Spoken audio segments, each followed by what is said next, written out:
Ku ntandikwa ya wiiki eno twakulaga emboozi ya Davis Tumuhairwe, omuvuzi wa bodaboda eyali abuze okuva mu kaduukulu ka poliisi.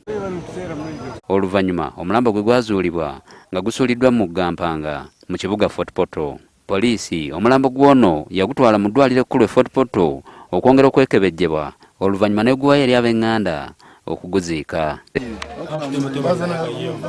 Wabula bano be tusanze ku kyalo Nyabwina, Kamengo, mu ggombolola ya Lwengaju nga bamaliriza mikolo gya lumbe, baagala poliisi eveeyo na lipoota ennambulukufu ku ngeri omwana waabwe gye yavaamu mu kaduukulu kaayo okutuuka okuttibwa n'omulambo gwe ne gusuulibwa mu Gampanga.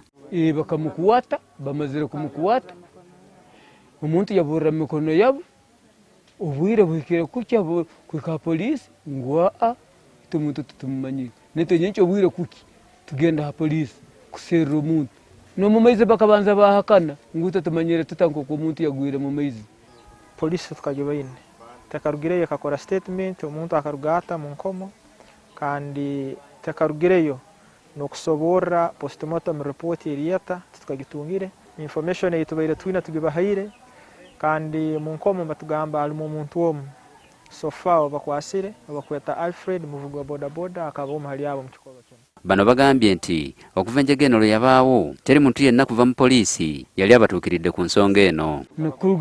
Kuruga ntumuya mu maizi na gunuguju na poliisi takajaga hano kusoliriza gama we muntu wali akafuata mutuha amakuru omulingo yafuire buno ntijja kubateraho bulyoki kurora omuntu ogu abantu aba abaisiro omuntu ogu bakuwata bagamba ngo acuire mu nkomo betwaserere nkome yacuire yabura otwalengere kaguriza abantu bagabahulira muntu muntu nataga bamunaga maizi mpanga ito na saa zino tukatungagira kali ya polisi yona tukatungaga buyambe no babuze nakibyona kuruga ha polisi hati nito twatunga mu kushema kugamba kikekera hagati ya kufa kwa Davis na polisi habaki polisi tali naito mukusera nyo ikyamana sarano kinkwenda nyenda government egitekeho buryo kuratwa kwata abantu abo kandi n'abantu abakufuera mu nkomo nabo ntwetaga kwetegereza habwaki abantu bafuerayo. Mu kwogerako eri abooluganda ng'awaayo omulambo gwa Davis Tumuhairwe, atwala poliisi ya Fort Portal Central Division Henry Kisubi yategeeza nga bakola ekisoboka okuzuula amazima okuva eri omusirikale waabwe yali atwala poliisi ya Kiculeeta, ono nga yadduka era nga poliisi emuwenja abantu basobole okufuna obwenkanya. Omusirikale wange walizirwedde kyakiti mukitegeera kubanga yalina otuwa information yennyini okutandikirwako okuva wansi omuntu yava atya mu kkomera n'adduka mukitegeera.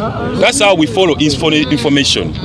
Yali meant to watch information. Kati ife twamucharginze and we must arrest him and get him to give us more information about what happened. Mukitegeera.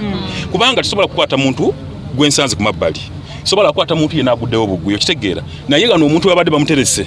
Nganzi right now wemba ndi wano ne bankuba meya gwe babuuza.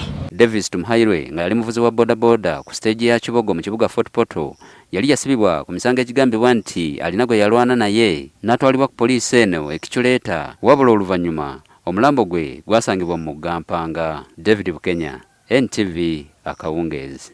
Ali mu poliisi mayizi bagenzerega bamurora ali